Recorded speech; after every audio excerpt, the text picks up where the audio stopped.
ഈ വേദിയിൽ ഈ ഉദ്ഘാടന സമ്മേളനത്തിൽ പങ്കെടുക്കുന്ന ബഹുമാന്യ വ്യക്തികളെ, സ്നേഹമുള്ള സഹോദരന്മാരെ, SSFൻ്റെ സാഹിത്യോത്സവ പരിപാടിയിൽ ഇതിനു മുൻപും ഏതാനും വർഷം മുമ്പ് പങ്കെടുക്കുന്നതിനുള്ള അവസരം എനിക്ക് കിട്ടിയിട്ടുണ്ട്.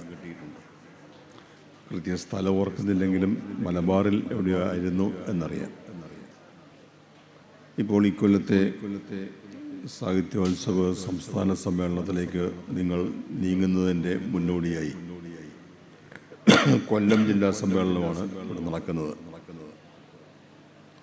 ഉദ്ഘാടനം ചെയ്യേണ്ടത് നിങ്ങളുടെ ജനപ്രതിനിധിയും മന്ത്രിയുമായ ശ്രീ വിഷ്ണുനാഥാണ്.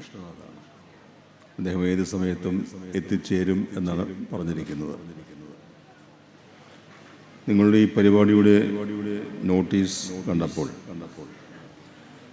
അതിലൊരു തീം എന്നതുപോലെ കണ്ട ഒരു സംഗതി നിശബ്ദമായ ചിമ്മനികൾ എന്നാണ്.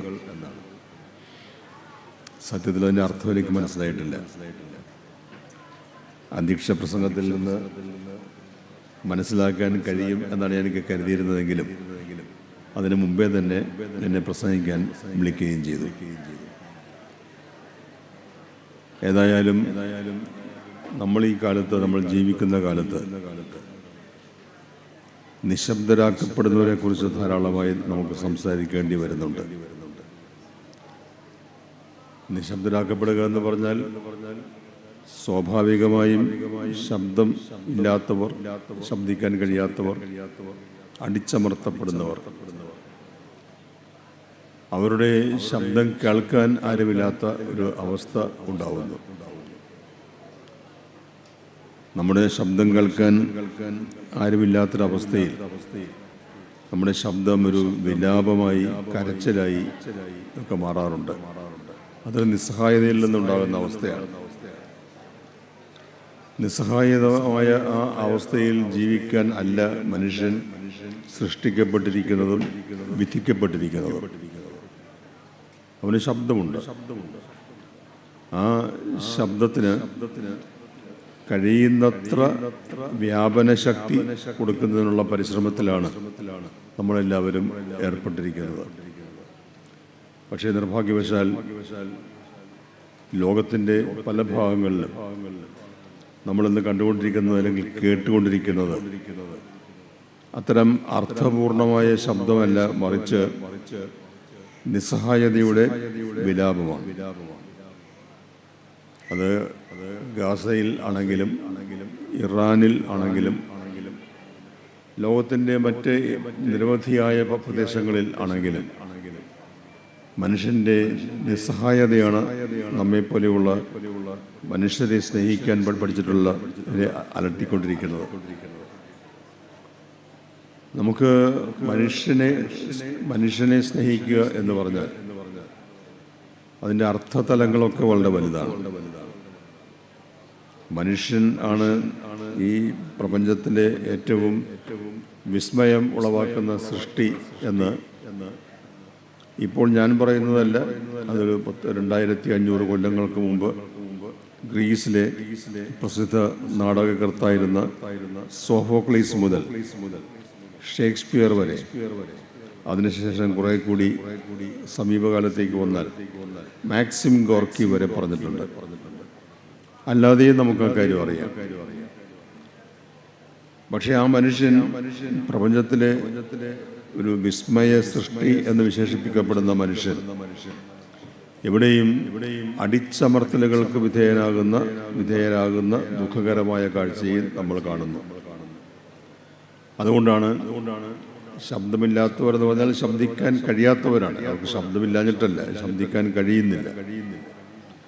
ശബ്ദമില്ലാത്തവരുടെ ശബ്ദമായി പലർക്കും മുന്നോട്ട് വരേണ്ടി വരുന്നത്. അവരെ നമ്മൾ ഏറ്റെടുക്കുകയാണ്. അവർക്ക് വേണ്ടി നമ്മൾ ശബ്ദിക്കുകയാണ്. അവർക്ക് വേണ്ടി ശബ്ദിക്കുന്നു എന്ന് പറയുമ്പോൾ അടിച്ചമർത്തുന്നവരോടുള്ള ചോദ്യം ചെയ്യലാണ്. അതാണല്ലോ നമുക്ക് ഒരു നീതിപൂർവകമായ സമൂഹം സൃഷ്ടിക്കുന്നതിന് വേണ്ടിയുള്ള പരിശ്രമത്തിൽ നമുക്ക് ചെയ്യാൻ കഴിയുന്നത്. നീതിപൂർവകമായ സമൂഹം എന്ന് പറഞ്ഞാൽ അപ്പോഴാണ് അതൊരു ദൈവികമായ അവസ്ഥ ഉണ്ടാകുന്നത്.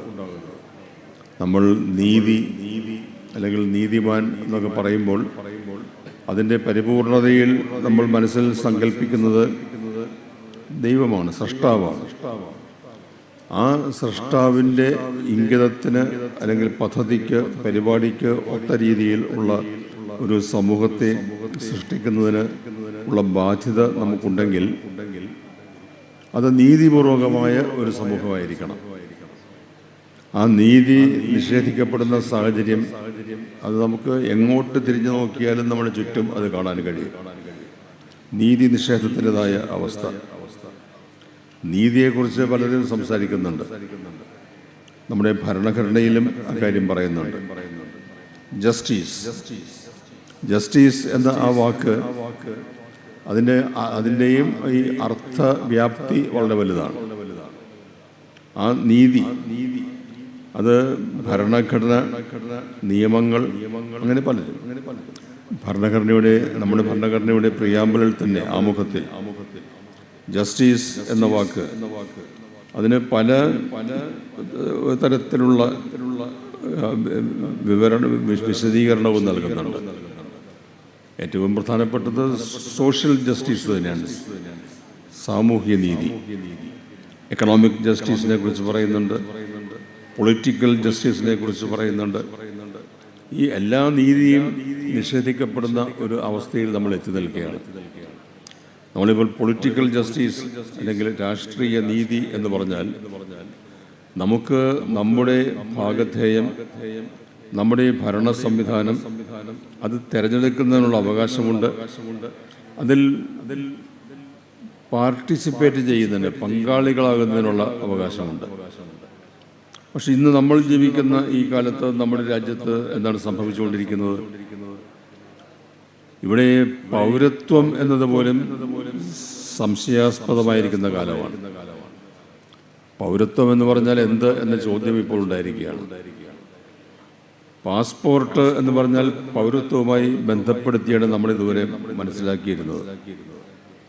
ഇപ്പോൾ എന്താ പറയുന്നത്? പാസ്പോർട്ട് എന്നത് പൗരത്വം തെളിയിക്കുന്നതിനുള്ള രേഖയല്ല, അതൊരു യാത്രാരേഖ മാത്രമാണ്. നിങ്ങൾ വിദേശത്ത് പോകുമ്പോൾ കയ്യിൽ വയ്ക്കേണ്ടതായ ഒരു രേഖ മാത്രമാണ്.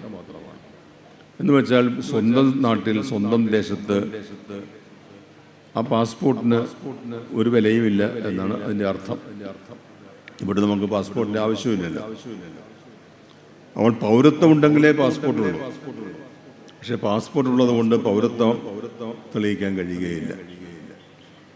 നമ്മളിപ്പോൾ ഞാൻ പറഞ്ഞു വന്നത് രാഷ്ട്രീയ നീതിയെക്കുറിച്ച് നമ്മൾ പറയുമ്പോൾ നമുക്ക് നമ്മുടെ രാഷ്ട്ര സംവിധാനത്തിൽ രാഷ്ട്രീയമായി ജീവിക്കാൻ കഴിയാത്ത അവസ്ഥ വരുന്നു. പൗരത്വം ചോദ്യം ചെയ്യപ്പെടുകയാണ്. പൗരത്വം എന്ന് പറഞ്ഞാൽ ജന്മന നമുക്ക് ലഭിച്ചിരിക്കുന്ന വിലപ്പെട്ട പല അവകാശങ്ങളിൽ ഒന്നാണത്. അവിടെ അത് ചോദ്യം ചെയ്യപ്പെട്ടാലോ, അല്ലെങ്കിൽ അത് കഴിഞ്ഞാൽ തുടങ്ങിയ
കൊല്ലം ലോകത്തിന്റെ കശുവണ്ടി തലസ്ഥാനം എന്നറിയപ്പെടുന്നു.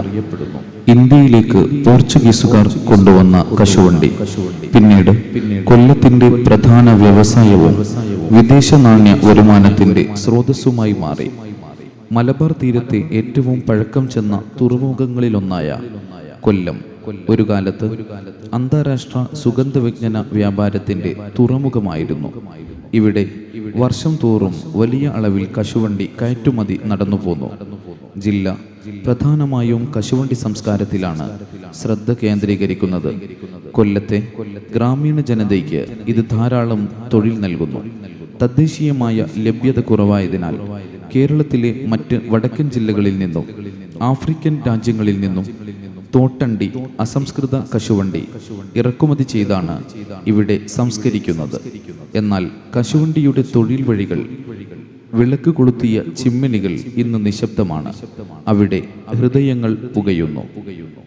വേദിയിൽ സംസാരം തുടരുന്നു പ്രമുഖ മാധ്യമപ്രവർത്തകൻ ബഹുമാനപ്പെട്ട അഡ്വക്കേറ്റ് സെബാസ്റ്റ്യൻ പോൾ.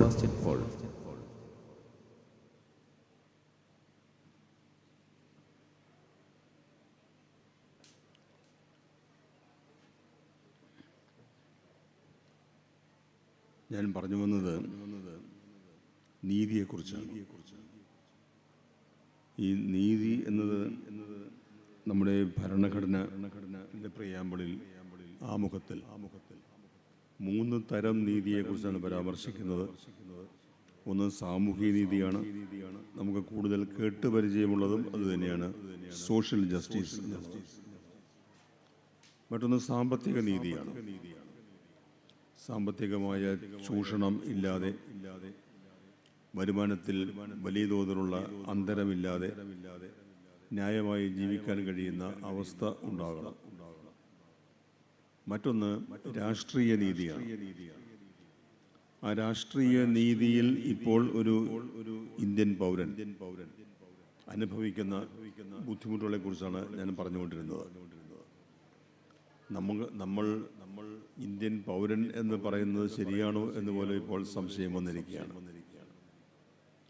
നമ്മളൊക്കെ ജനിക്കുമ്പോൾ നമ്മൾ വെറും വ്യക്തികളാണ്, മനുഷ്യരാണ്, പീപ്പിൾ ആണ്. മനുഷ്യൻ അല്ല എന്ന് ആർക്കും പറയാൻ കഴിയില്ല. അങ്ങനെ പറയുന്നവരും പറഞ്ഞിട്ടുള്ളവരും ഉണ്ട് എന്നുള്ളത് മറ്റൊരു കാര്യം.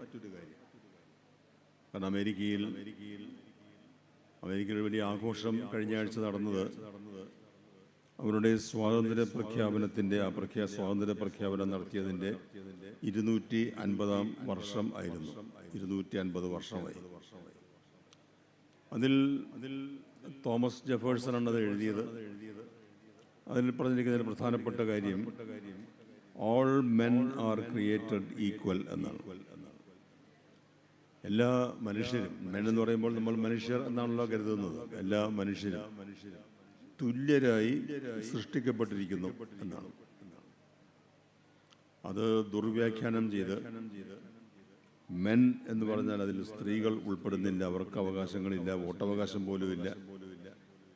പിന്നെ മറ്റൊരു കോടതി പറഞ്ഞു മെൻ എന്ന് പറഞ്ഞാൽ വെളുത്ത മനുഷ്യർ മാത്രമാണ്, ആഫ്രിക്കയിൽ നിന്ന് വന്ന കാപ്പിരികൾ, നീഗ്രോ വംശജർ അവരതിൽ ഉൾപ്പെടുന്നില്ല. അങ്ങനെ അത് പരിമിതപ്പെടുത്താനുള്ള ശ്രമങ്ങൾ ഇതിനു മുൻപും ഉണ്ടായിട്ടുണ്ട്. അതിനെതിരെയാണ് എബ്രഹാം ലിങ്കണ് വളരെ പ്രസിദ്ധമായ ഒരു യുദ്ധം തന്നെ അമേരിക്കയിൽ നടത്തേണ്ടി വന്നിട്ടുള്ളത്. അതെല്ലാം കഴിഞ്ഞ് നമ്മളിപ്പോൾ എത്തി നിൽക്കുന്നത് എവിടെയാണ്? നമ്മളിപ്പോൾ നമ്മുടെ ഭരണഘടനയുടെ തന്നെ പ്രിയാമ്പിൾ വായിക്കുമ്പോൾ ശ്രദ്ധിക്കേണ്ട ഒരു കാര്യം, we the people of India. അതാണ് തുടക്കം. അതാണ് we the people of India.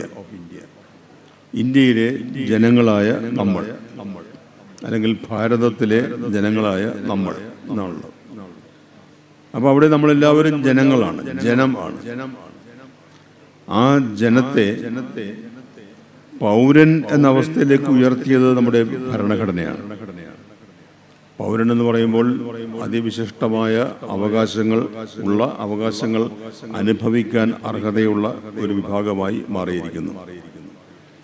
അപ്പോൾ നമുക്ക് ഈ അധികാര കൈമാറ്റം 1947 സ്വാതന്ത്ര്യപ്രാപ്തി അതിനു മുൻപ് നമ്മളേതോ രാജാവിൻ്റെ പ്രജകൾ മാത്രമായിരുന്നുവെങ്കിൽ, അത് ബ്രിട്ടീഷ് രാജാവാകാം, അല്ലെങ്കിൽ നമ്മുടെ നാട്ടു രാജാക്കന്മാരിൽ ആരെങ്കിലും ആകാം, ഏതോ ഒരു രാജാവിൻ്റെ പ്രജകൾ മാത്രമായിരുന്ന മനുഷ്യർക്ക് അവരെ പ്രജ എന്ന സ്ഥാനത്ത് നിന്ന് മാറ്റി പൗരൻ എന്ന പദവിയിലേക്ക് അവരെ ഉയർത്തി. അതൊരു ചെറിയ കാര്യമായിരുന്നില്ല, നിസ്സാരമായ കാര്യമല്ല, അതൊരു വലിയ കാര്യം തന്നെയായിരുന്നു. അപ്പോൾ നമ്മൾ കരുതിയത് ഈ മണ്ണിൽ ജനിച്ചവർക്ക് ഇന്ത്യൻ പൗരത്വം ഉണ്ട്. അമേരിക്കയിലും ഈ പ്രശ്നം വന്നിട്ടുണ്ട്. അവിടെ ഭരണഘടന ഭേദഗതി ചെയ്ത് 14ാം ഭേദഗതിയോടുകൂടി അവർ അന്ന് എബ്രഹാം ലിങ്കന്റെ കാലത്ത് കൊണ്ടുവന്നതെന്താണ്? അവർ പറഞ്ഞു, ഈ അമേരിക്കയുടെ മണ്ണിൽ ജനിക്കുന്ന ഭൂജാതനാകുന്ന ഏതൊരാളും അമേരിക്കൻ പൗരത്വത്തിന് അർഹതയുള്ളവരാണ്. അത് നിഷേധിച്ചുകൊണ്ടാണ് ഇപ്പോഴത്തെ പ്രസിഡന്റ് ട്രംപ് ഒരു ഉത്തരവ് കൊണ്ടുവന്നത്. അമേരിക്കൻ സുപ്രീം കോടതി അതിൽ ഇടപെട്ടു. ഇവിടെ ജനിച്ചവരാണെങ്കിൽ, ഈ മണ്ണിൽ ജനിച്ചവരാണെങ്കിൽ അവർക്ക് ഈ നാടിന്റെ പൗരത്വം ഉണ്ട്. അമേരിക്കക്കാരൻ തന്നെ ആകണമെന്നൊന്നുമില്ല. നമ്മുടെ ഭരണഘടനയും പറയുന്നത് അത് തന്നെയാണ്.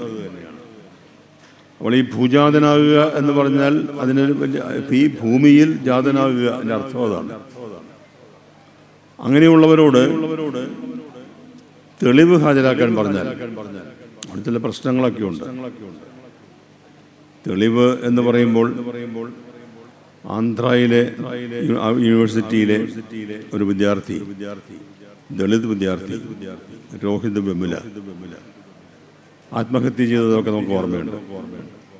ആ ആത്മഹത്യാ കുറിപ്പിൽ വെമുല എഴുതി വച്ചിരുന്നത് ഈ ജന്മം തന്നെയാണ് എൻ്റെ ശാപം എന്നാണ്. അങ്ങനെ കരുതേണ്ടി വരുന്നവർ നമ്മുടെ രാജ്യത്ത് ഇപ്പോഴും ഉണ്ട്.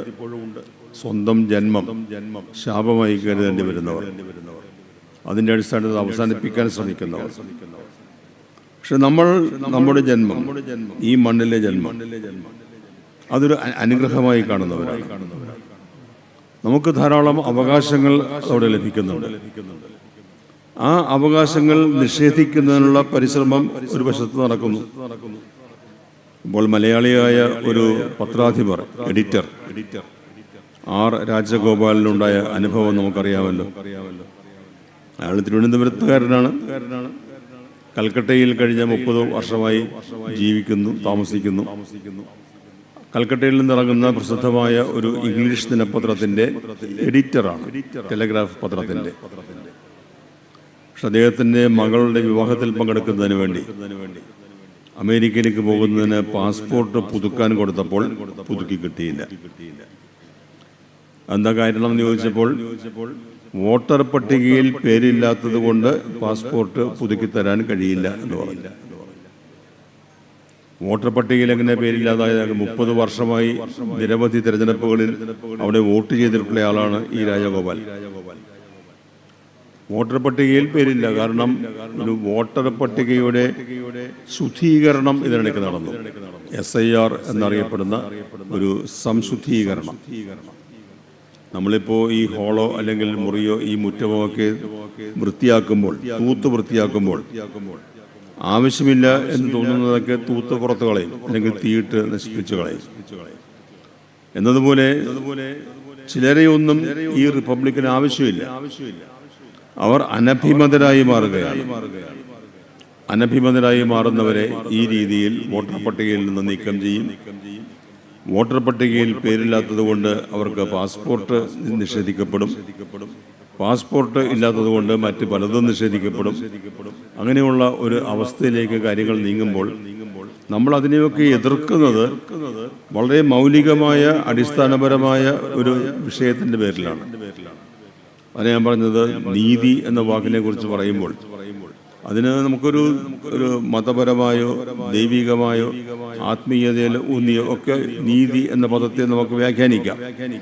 പക്ഷെ അതിന് അപ്പുറത്ത് രാഷ്ട്രീയമായ വ്യാഖ്യാനം നൽകുമ്പോൾ തന്നെ നമ്മുടെ ഭരണഘടന നമുക്ക് ഉറപ്പ് നൽകുന്ന ഒന്നാണ്. ജസ്റ്റിസ്. പ്രിയാമ്പിൾ ആരംഭിക്കുമ്പോൾ ആദ്യം പറയുന്നത് അതാണ്, ജസ്റ്റിസ് എന്നുള്ളതാണ്. അപ്പോൾ ആ നീതി നിഷേധിക്കുന്നു എന്ന് പറയുമ്പോൾ ഈ നീതി നിഷേധത്തിൻ്റെ ഇരകൾ എന്ന് പറയുന്നത് നമ്മുടെ ശ്രദ്ധയിൽപ്പെടുന്ന കുറച്ച് ആളുകൾ മാത്രമല്ല. ലോകവ്യാപകമായി നിരവധി ആളുകൾ, മനുഷ്യർ, ഈ ഭൂമിയിൽ നമ്മെപ്പോലെ ജനിച്ച് പിറന്നു വീണ മനുഷ്യർ, അവരുടെ എല്ലാ അവകാശങ്ങളും നിഷേധിക്കപ്പെട്ട് പൗരത്വമില്ലാത്തവരായി, ജന്മനാടില്ലാത്തവരായി, സംരക്ഷണത്തിന് ആരുമില്ലാത്തവരായി കഴിയുന്ന ഒരു അവസ്ഥ, അതത്ര ഭീതിജനകമായ അവസ്ഥയാണ് എന്ന് ഊഹിക്കാവുന്നതേ ഉള്ളൂ. നമുക്ക് ചില മനുഷ്യരുടെയൊക്കെ പ്രയാസങ്ങൾ കാണുമ്പോൾ നമുക്ക് അതിന് ഒരു ആശ്വാസം കണ്ടെത്താൻ കഴിയില്ല. ഇപ്പോൾ വയനാട്ടിൽ അവിടെ ഈ മണ്ണ് ഇടിഞ്ഞു വീണ് അതിനടിയിൽപ്പെട്ട് മരിച്ചുപോയ കുറെ ആളുകൾ, എനിക്ക് എപ്പോഴും തോന്നാറുണ്ട്, ഏറ്റവും ഭീകരമായ മരണം എന്ന് പറയുന്നത് ഈ നാശനഷ്ടങ്ങൾക്കിടയിലോ മണ്ണിന് അടിയിലോ പെട്ട് ശ്വാസം കിട്ടാതെ എപ്പോൾ മരിക്കുമെന്നറിയാതെ മരിച്ചു പോകുന്ന കുറേ മനുഷ്യരുണ്ട്. ചിലരൊക്കെ മണിക്കൂറുകൾ നീണ്ടു നിൽക്കുന്ന ഒരു സർവൈവൽ, ആ വാർത്തകളും ചിലപ്പോഴൊക്കെ വരാറുണ്ട്. പക്ഷെ അങ്ങനെ അതിഭീകരമായി ഒരു ദുസ്സഹമായ രീതിയിൽ മരണത്തെ സ്വീകരിക്കേണ്ടി വരുന്ന സഹോദരങ്ങൾ, അങ്ങനെ ഓരോരുത്തരുടെയും കാര്യങ്ങൾ എടുക്കുമ്പോൾ ഈ ഭൂമിയിൽ എത്രയോ പ്രയാസകരമായ, സങ്കടകരമായ ജീവിതമാണ് ഇവരൊക്കെ നയിക്കുന്നത് എന്ന് പറയാതിരിക്കാൻ കഴിയില്ല. അതിന് പുറമെയാണ് വളരെ ബോധപൂർവം ഭരണകൂട ഭീകരതയുടെ ഭാഗം എന്ന് വിശേഷിപ്പിക്കത്തക്ക രീതിയിൽ അവർക്ക് അവരുടെ ഭരണഘടനയും, ഇനി ഭരണഘടനയ്ക്കും അപ്പുറത്തേക്ക് പോയാലോ, ചില കാര്യങ്ങൾക്ക് ഭരണഘടനയൊന്നും ആവശ്യമില്ല, ഒരു നിയമവും ആവശ്യമില്ല. സ്വാഭാവികമായ നീതി, നാച്ചുറൽ ജസ്റ്റിസ്, അത് നമുക്കുള്ളതാണ്. നമ്മൾ പിറവിയെടുക്കുമ്പോൾ തന്നെ നമുക്ക് ലഭിക്കുന്ന ഒന്നാണ് ഈ സ്വാഭാവിക നീതി. ആ സ്വാഭാവിക നീതി നിഷേധിക്കപ്പെടുന്ന അവസ്ഥയിൽ എത്രയോ ദാരുണമായ രീതിയിലാണ് മനുഷ്യൻ ജീവിക്കുന്നത്. അവർക്ക് വേണ്ടി ശബ്ദിക്കുന്നതിന്, നമ്മുടെ പ്രാർത്ഥനകളിൽ അവരെ കൂടി ഉൾക്കൊള്ളിക്കുന്നതിന് ഒക്കെയുള്ള ഉത്തരവാദിത്വം നമുക്കുണ്ട്. നമ്മൾ എത്രയോ സൗഭാഗ്യകരമായ അവസ്ഥയിൽ ജീവിക്കുന്നു എന്ന് അവരുടെയൊക്കെ പ്രയാസങ്ങൾ കാണുമ്പോഴാണ് നമുക്ക് മനസ്സിലാകുന്നത്. ഒരു താരതമ്യം ഒക്കെ ചിലപ്പോഴൊക്കെ നടത്തുന്നത് നല്ലതാണ്. അപ്പം അങ്ങനെയുള്ള ഒരു അവസ്ഥയിൽ മനുഷ്യൻ എത്ര വിസ്മയകരമായ ജീവി എന്ന് പലരും പറഞ്ഞിട്ടുള്ളത് വീണ്ടും വീണ്ടും ആവർത്തിക്കുകയാണെങ്കിൽ നമ്മളും അതിൽപ്പെടുന്നവരാണല്ലോ, മനുഷ്യരാണല്ലോ നമ്മളും ഒക്കെ. പക്ഷേ ആ മനുഷ്യൻ എന്ന പദവിയിൽ നിന്ന് ഓരോ മനുഷ്യനെയും വളരെയേറെ ഉയർത്തി സുഭദ്രമായ ഒരു പീഠത്തിൽ അവന് പൗരത്വം നൽകി അംഗീകരിക്കുന്ന ഒരു കാലമുണ്ടായിരുന്നു. ഇപ്പോഴും അത് തന്നെയാണ്, നിയമമൊക്കെ അത് തന്നെയാണ്. പക്ഷെ എന്തുകൊണ്ടാണ് എത്ര അനായാസം ഈ ജന്മാവകാശം, പൗരത്വം എന്ന് പറഞ്ഞാൽ ജന്മാവകാശമാണ്, ആ ജന്മാവകാശം പോലും നിഷേധിക്കാൻ കഴിയുന്നത്? ഇനിയിപ്പോൾ നാളെ എന്താ വരാൻ പോകുന്നത്? മറ്റൊന്നുകൂടി വരുന്നുണ്ട്, ഒരു പൗരത്വ രജിസ്റ്റർ വരുന്നുണ്ട്. ഈ പൗരത്വ രജിസ്റ്ററിൽ നിങ്ങളുടെ പേര് ഉണ്ടെങ്കിൽ മാത്രമേ നിങ്ങളെ പൗരനായി അംഗീകരിക്കാൻ കഴിയൂ എന്ന നിലപാടിലേക്ക് നമ്മൾ എത്തിക്കൊണ്ടിരിക്കുകയാണ്. നമ്മളെല്ലാം വെറും കേവലമായ സങ്കല്പമോ സാങ്കല്പികമായ ആശങ്കയോ മാത്രമല്ല, നമ്മൾ ഓരോരുത്തരുടെയും അനുഭവങ്ങളിലൂടെ അത് കണ്ടുകൊണ്ടിരിക്കുകയാണ്, മനസ്സിലാക്കിക്കൊണ്ടിരിക്കുകയാണ്. അപ്പം അങ്ങനെയുള്ള അവസ്ഥയിൽ നിങ്ങളിപ്പോൾ ഇവിടെ സമ്മേളിച്ചിരിക്കുന്നു. നിങ്ങളിപ്പോൾ SSF എന്ന് പറയുമ്പോൾ വിദ്യാർത്ഥികളാണ്, ചെറുപ്പക്കാരാണ്. നാളെയെക്കുറിച്ച് നിങ്ങൾക്ക് വളരെ പ്രതീക്ഷകളുണ്ട്.